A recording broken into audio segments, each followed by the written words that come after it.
Hey everyone, it's Mike with It's Pittsfield Tonight. I'm going to jump right into it.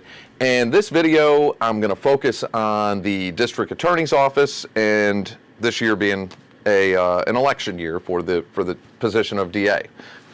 So a lot of you know I was involved in the last district attorney's election, and I feel it's, you know, as important of a position and as DA is, it's not one to really critique. So I haven't discussed the DA's office much. But again, now here we are. It's an election year, and a couple challengers have already come forward.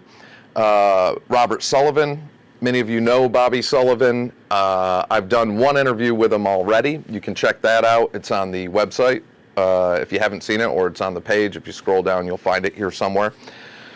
And I have Tim Shagru coming up. Tim officially kicked off his campaign the other night. Here's a shot from that. It was a really good turnout. Unfortunately, I couldn't make it, but I was told about 300 plus in attendance. And Tim is a very well-known Pittsfield attorney, and I think he'll do pretty well. So it's going to start heating up. Now, as our current district attorney has not officially done anything yet, as far as I know, as far as announced her campaign. I believe that's coming. I'm certain of that. It has to be. And District Attorney Harrington she's a campaigner. But here's how I'm kind of seeing this. You know, it's so different when you're running as a first-time challenger and you're running against an incumbent. You can go after them on their record. And the way everyone knows how politics are, you can twist and spin, and I mean, you can really go after an incumbent. And a lot of people feel, well, it's hard to unseat an incumbent. Not nowadays, because, you know, Andrea ran a campaign that was very similar to other campaigns that were happening. And when I say Andrea, no disrespect, I should say District Attorney Harrington ran a campaign very similar to other DA campaigns that were going on at the same time across the country. And, you know, we saw like Larry Krasner getting elected in Philadelphia. There was a couple big ones where they had basically the same, almost textbook, the same agenda, the same format, and I believe they were probably linked through associations together. So we saw that big national style of campaigning, which involved a lot of mudslinging and smearing. So that was the first time we've seen anything like that in a DA's race. And the city council president, Peter Marchetti, and the city council vice president, Pete White, were involved. Well, Pete White was just a city councilor at that time, but the city council vice president at that time, also John Kroll, he was involved. Mayor Tyre was involved. The mayor's husband, Barry Claremont, was involved. Tricia Farley Bouvier was involved. I believe even Adam Hines, Senator Hines, was involved. It was crazy. It was a team. Now I wonder if we'll see that this time. If we're going to see Pete White and Peter Marchetti, because they are, you know, the president and vice president of the Pittsfield City Council. They have influence. If we'll see Tricia Farley. I don't think we'll see John Kroll. John and I are pretty good friends. I'm going to call John today and see if he'll be helping District Attorney Harrington out with her campaign this year. I'm curious what he says. So it's going to be interesting, though. I am going to reach out to DA Harrington and see if she's interested in coming on. Attorney Timothy Shagru will be coming on soon, so I'm really excited about that. This is one everyone needs to get involved in, and it is going to heat up. It is going to heat up. And like I said, it's going to be interesting to see if this pulls in the same supporters as last time. That was, District Attorney Harrington did not do that on her own. Like I said, she had Mayor Tyre, the mayor's husband, members of the city council.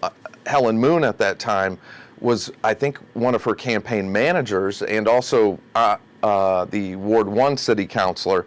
And Helen was very influential and attacked. Helen was like a pit bull. So I don't think that relationship still exists. Anyway, it's unfortunate that a position like DA, it's one of those few positions that it's political, and you have to be a politician, unfortunately, but it's one of the very few ones where you actually have to have a skill and knowledge, and you have to be smart.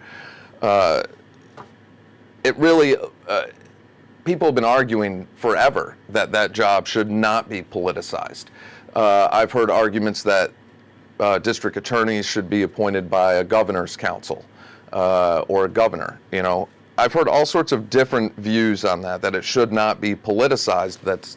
It's a dangerous position. Changing laws and everything, none of that is done through the DA's office. That's legislation. You know, if you want to change laws and things like that, run for the Senate or the House. But a DA really is there to represent the state. I mean, that's what a district attorney is there for, to represent the state, which is representing, you know, victims of crime. So, yeah, and they're supposed to follow a code of law. That's basically it, you know. And I know there's more to it than that, and I'm no expert. So we'll be talking to the candidates again. So if you haven't checked out the interview with Bobby Sullivan, check that out, and he'll be coming back on. And to the candidates, feel free to put a link to your page in the comment section of this to all the candidates, DA Harrington, Attorney Robert Sullivan, and Attorney Timothy Shagru. But they'll all be on, so I'll update everyone on that. And I'll update everyone on District Attorney Harrington's response. So next is Tim coming up, Attorney Timothy Shagru. I'm excited about that. And we'll take it from there. And people really need to pay attention to this one. This is a big one. If, you know, you look at how we've been affected by crime and everything with public safety really revolves around the district attorney's office, how crime is handled. How we're taking care of things as a community. And yeah, I mean, it is what it is. Statistics and numbers speak for themselves on what's working and what's not working and where we're at. So this is why I say this is one of those most important elections because it's public safety. So, all right. That is it for now. I know I rambled, but I'm going to keep rambling on the DA office. I think I pray to God we get more than 21% voter turnout like we did in the election last year for the city council. That was depressing, 21%. But all right. So there's a bunch of other stuff that I'll be covering coming up, continuing with. There's the bar tour and restaurant tour coming up also. There's a ton of other stuff. And if I'm not mentioning it, I didn't forget it. It's on a list. So, all right, that's it for now, everyone. And I'll let you know as soon as I book a time with Attorney Tim Shagru. So everyone stay safe, have a great day, and I'll catch you all tomorrow or the day after.